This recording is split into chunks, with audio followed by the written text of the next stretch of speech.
नमस्कार। Byju's exam prep IAS Hindi में आपका स्वागत है। प्रस्तुत है दैनिक क्विज। पहला प्रश्न आपके समक्ष है। भारतीय शास्त्रीय नृत्य रूपों के संबंध में निम्नलिखित कथनों पर विचार कीजिए। भरतनाट्यम भारत में सभी शास्त्रीय नृत्य रूपों में सबसे पुराना है और इसकी उत्पत्ति तमिलनाडु में मंदिर नर्तकियों या देवदासियों द्वारा किए जाने वाले एकल नृत्य सदिर से हुई है। ओडिसी नृत्य हिंदुस्तानी संगीत के साथ किया जाता है और त्रिभंग मुद्रा इसके लिए सहज है। कथक उत्तर प्रदेश का पारंपरिक नृत्य है और इसकी एक महत्वपूर्ण विशेषता यह है कि इसका विकास विभिन्न घरानों में हुआ है। आपको ये बताना है कि निम्नलिखित में से कौन से कथन सही हैं। केवल एक और दो, केवल दो और तीन, केवल एक और तीन कि एक, दो और तीन। भारतीय शास्त्रीय नृत्य रूपों के संदर्भ में आप ये ध्यान रखेंगे कि जब हम बात करते हैं भरतनाट्यम की, तो भरतनाट्यम को 2000 साल से भी अधिक पुराना माना जाता है और इस रूप में यह सभी शास्त्रीय नृत्य रूपों में सबसे पुराना है। इसकी उत्पत्ति तमिलनाडु में हुई थी। भरतनाट्यम भारत के 8 शास्त्रीय नृत्यों में से एक है, जिसकी उत्पत्ति का पता भरत मुनि के ग्रंथ नाट्यशास्त्र से लगाया जा सकता है। इसकी उत्पत्ति तमिलनाडु में मंदिर नर्तकियों या देवदासियों द्वारा किए जाने वाले एकल नृत्य सदिर से हुई है। आपको ये ध्यान रखना है कि देवदासियां ऐसी युवा लड़कियों को कहा जाता था जिन्हें उनके माता पिता ने मंदिरों में उपहार दिया और देवताओं से उनकी शादी मानी जाती थी। वहीं दूसरी ओर जब हम बात करते हैं ओडिसी नृत्य की, तो आपको ये ध्यान रखना है कि यह है ओडिशा का महत्वपूर्ण नृत्य है जो नाट्य शास्त्र के सिद्धांतों का पालन करता है। इसके संचलन की तकनीक चौक और त्रिभंग की 2 बुनियादी मुद्राओं के आसपास निर्मित होती है, जिसमें चौक एक वर्ग की नकल करने वाली स्थिति है जो शरीर के वजन के साथ समान रूप से संतुलित एक बहुत ही मर्दाना रुख है। वहीं त्रिभंग एक बहुत ही स्त्री मुद्रा है जहां शरीर गर्दन, धड़ और घुटनों पर विक्षेपित होता है। आपको यह भी ध्यान रखना है कि यह हिंदुस्तानी संगीत के साथ किया जाता है। वहीं जब बात की जाती है कथक की, तो कथक उत्तर प्रदेश यानी उत्तर भारत का पारंपरिक नृत्य है, जिसकी एक महत्वपूर्ण विशेषता यह है कि इसका विकास विभिन्न घरानों में देखा जाता है। कथक शब्द कथ शब्द से बना है जिसका अर्थ होता है कहानी। जब बात की जाती है घरानों की, तो घराना एक सामाजिक संगठन की प्रणाली है जो संगीतकारों या नर्तकियों को आपस में जोड़ता है और इसमें एक विशेष संगीत शैली का पालन किया जाता है। इस रूप में तीनों ही कथन हमारे सही हैं और हमारा उत्तर हो जाएगा डी, 1, 2 और 3। आज के इंडियन एक्सप्रेस में इससे संबंधित खबर प्रकाशित हुई है। बीजिंग में भारत चीन के बीच टकराव कुछ समय के लिए तब पीछे हट गया जब चीन की भरतनाट्यम, कथक और ओडिसी की प्रसिद्ध नृत्यांगना झांग जून को भावभीनी श्रद्धांजलि देने के लिए बड़ी संख्या में चीनी उक्त भारतीय शास्त्रीय नृत्य प्रदर्शन के शानदार प्रदर्शन को देखने के लिए उमड़ पड़े। अगला प्रश्न आपके समक्ष है। रणजी ट्रॉफी क्रिकेट चैंपियनशिप के संबंध में निम्नलिखित कथनों पर विचार कीजिए। रणजी ट्रॉफी में भारत के सभी 28 राज्यों और 8 केंद्र शासित प्रदेशों की भागीदारी होती है। महाराष्ट्र ने सबसे अधिक बार रणजी ट्रॉफी जीती है। मध्य प्रदेश ने फाइनल में कर्नाटक को हराकर 2021-22 की रणजी ट्रॉफी जीती है। आपको बताना है निम्नलिखित में से कौन सा या से कथन सही है या है। केवल एक और दो, केवल दो, केवल तीन कि उपर्युक्त में से कोई नहीं। रणजी ट्रॉफी के संदर्भ में आप ये ध्यान रखेंगे कि यह है भारत में क्षेत्रीय और राज्य क्रिकेट संघों का प्रतिनिधित्व करने वाली कई टीमों के बीच खेले जाने वाली एक घरेलू प्रथम श्रेणी क्रिकेट चैंपियनशिप है। प्रतियोगिता में वर्तमान में 38 टीमों को शामिल किया जाता है, जिसमें भारत के सभी 28 राज्यों के साथ ही 4 केंद्र शासित प्रदेशों की भागीदारी देखी जाती है। प्रतियोगिता का नाम अंतर्राष्ट्रीय क्रिकेट खेलने वाले पहले भारतीय क्रिकेटर रणजीत सिंह जी के नाम पर रखा गया है, जिन्हें रणजी के नाम से भी जाना जाता था।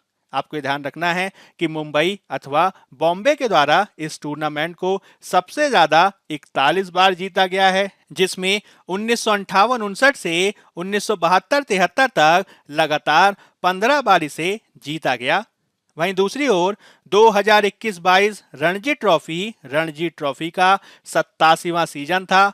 फाइनल में मध्य प्रदेश ने मुंबई को 6 विकेट से हराकर अपना पहला रणजी ट्रॉफी खिताब जीता। इस रूप में आप ये देख सकते हैं कि इसके तहत तीनों ही जो कथन है वह हमारे सही नहीं है और हमारा सही उत्तर हो जाएगा डी, उपर्युक्त में से कोई नहीं। आज के द हिंदू में इससे संबंधित खबर प्रकाशित हुई है। अगला प्रश्न आपके समक्ष है, मिथुन गयाल के संबंध में निम्नलिखित कथनों में से कौन सा या से सही है या है?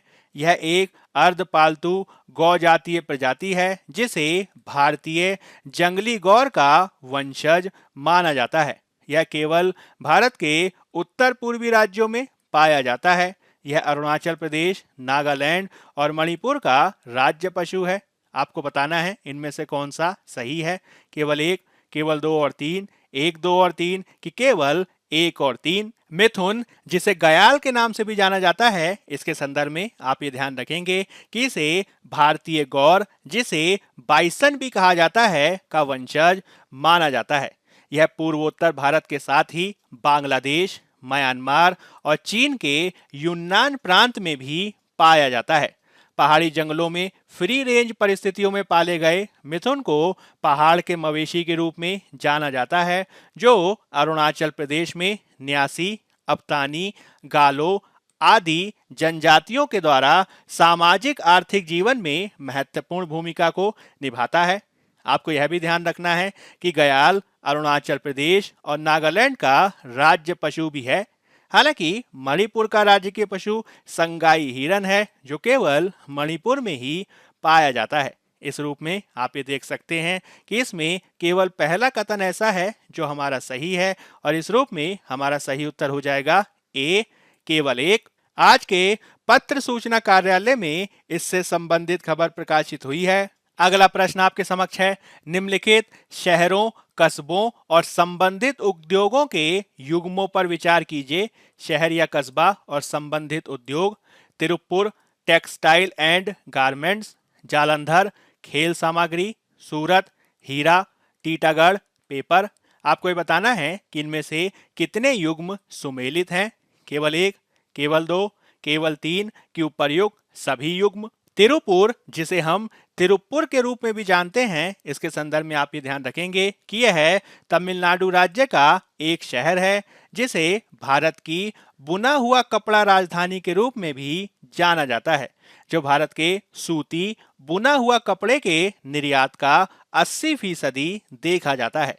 इसने पिछले 3 दशकों से भारत के कपड़ा उद्योग को बढ़ावा दिया है और ये भारत में विदेशी मुद्रा की एक बड़ी मात्रा में भी योगदान देता है।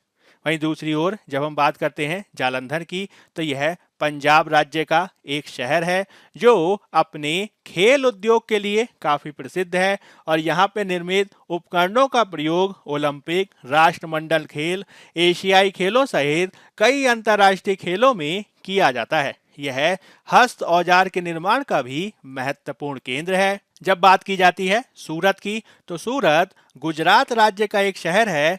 ताप्ती नदी के मुहाने पर स्थित ये शहर कभी एक बहुत बड़ा बंदरगाह भी हुआ करता था।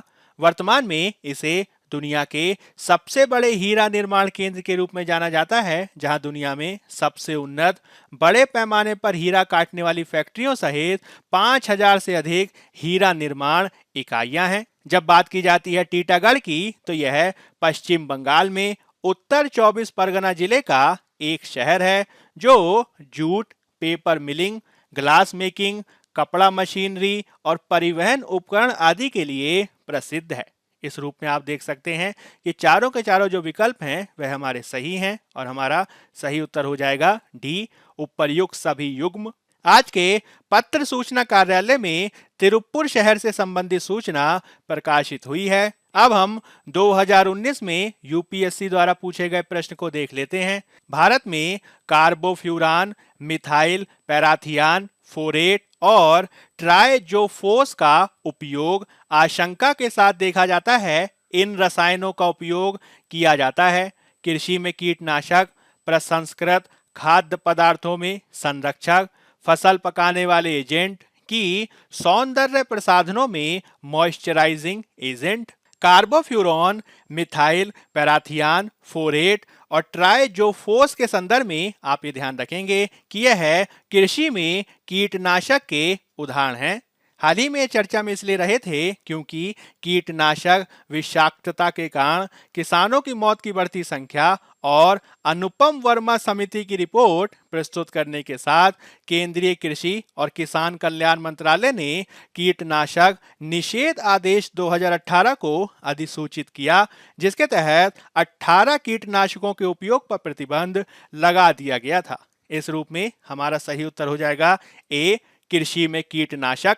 अब हम बात कर लेते हैं आज के तथ्य की, जिसमें हम बात करेंगे वैश्विक बुनियादी ढांचे और निवेश के लिए साझेदारी यानी the partnership for global infrastructure and investment पर, जो आज के द हिंदू और इंडियन एक्सप्रेस दोनों ही अखबारों में प्रमुखता से प्रकाशित हुई है। G7 देशों के समूह ने हाल ही में चीन की बेल्ट एंड रोड इनिशिएटिव के साथ प्रतिस्पर्धा करने के लिए गरीब देशों में वैश्विक बुनियादी ढांचा कार्यक्रमों के लिए 600 बिलियन अमेरिकी डॉलर की घोषणा की। इसके तहत 2027 तक अमेरिकी सरकार और सहयोगी 600 बिलियन डॉलर के आंकड़े को अनुदान, संघीय वित्त पोषण और निजी क्षेत्र के निवेश का लाभ उठाने के लिए लक्षित करेंगे। अमेरिकी राष्ट्रपति जो बाइडेन और कनाडा, जर्मनी, इटली, जापान और यूरोपीय संघ के G7 सहयोगियों के द्वारा अनावरण की गई ग्लोबल इंफ्रास्ट्रक्चर एंड इन्वेस्टमेंट के लिए साझेदारी का उद्देश्य एक बड़े अंतर को भरना है, क्योंकि चीन अपने आर्थिक दबदबे का उपयोग दुनिया में अपनी दूर तक पहुंच बढ़ाने और राजनयिक शक्ति को फैलाने के लिए कर रहा है। अमेरिकी राष्ट्रपति के अनुसार संयुक्त राज्य अमेरिका के लिए लक्ष्य है इसे 200 बिलियन डॉलर तक का भी ले जाने का होगा। शेष G7 देशों के द्वारा 2027 तक 400 बिलियन डॉलर को लक्षित किया जाएगा। चीन की सरकारी बेल्ट एंड रोड पहल के विपरीत प्रस्तावित G7 फंडिंग काफी हद तक निजी कंपनियों पर निर्भर करेगी कि वे बड़े पैमाने पर निवेश करने के लिए तैयार हैं अथवा नहीं, इसलिए इसकी बहुत गारंटी नहीं दी जा रही है। हालांकि अमेरिकी अधिकारियों के मुताबिक यह अच्छी बात है। इस पूंजीवादी बनाम साम्यवादी परिदृश्य में अमेरिकी अधिकारियों का मानना है कि प्राप्तकर्ता देश कर्ज के जाल और चीन द्वारा कथित रूप से इस्तेमाल की जाने वाली अन्य प्रभुत्ववादी रणनीति से बचने में सक्षम होंगे। इस पहल का उद्देश्य दुनिया भर में लोगों के जीवन में बदलाव लाने वाले गुणवत्तापूर्ण टिकाऊ बुनियादी ढांचे को वितरित करना है। साथ ही ऐसे बुनियादी ढांचे का निर्माण करना है जो आपूर्ति श्रृंखलाओं को मजबूती दे और विविधता प्रदान करे, नए अवसर पैदा करे और सदस्य देशों की राष्ट्रीय सुरक्षा को आगे बढ़ाए। इसके तहत 4 प्राथमिकता स्तंभों को प्राथमिकता दी जानी है, जिसमें पहला है जलवायु और ऊर्जा सुरक्षा, जिसमें परिवर्तनकारी ऊर्जा प्रौद्योगिकियों में निवेश के माध्यम से वैश्विक ऊर्जा सुरक्षा को मजबूत किया जाना है। इसमें दूसरा महत्वपूर्ण स्तंभ डिजिटल कनेक्टिविटी है, जो खुले डिजिटल समाजों के निर्माण की सुविधा देगा। साथ ही इसमें तीसरा महत्वपूर्ण स्तंभ लैंगिक समानता में निवेश है, जो महिलाओं द्वारा आर्थिक भागीदारी के अवसरों को बढ़ाएगा। साथ ही इसमें चौथा महत्वपूर्ण स्तंभ स्वास्थ्य और स्वास्थ्य सुरक्षा में निवेश है, जो आगे चलकर वैश्विक स्वास्थ्य सुरक्षा में योगदान देगा।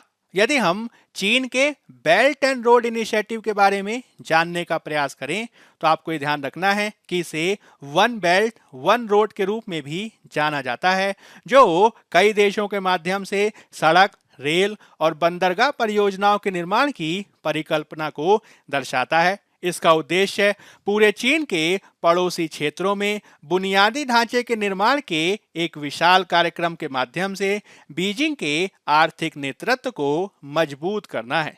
इस पहल को 21वीं सदी की सिल्क रोड भी कहा जाता है, जिसके 2 भाग महत्वपूर्ण हैं। पहला है सिल्क रोड इकोनॉमिक बेल्ट, जो भूमि आधारित कॉरिडोर की एक बेल्ट है, और दूसरा है सामुद्रिक पहल, जिसे शिपिंग लेन की सामुद्रिक पहल के रूप में जाना जाता है। अब ये देखने वाली बात होगी कि G7 की ये पहल चीन के वन बेल्ट वन रोड का सामना किस प्रकार से कर पाएगी। बायजूस एग्जाम प्रेप IAS के आज के अंक में फिलहाल इतना ही। धन्यवाद।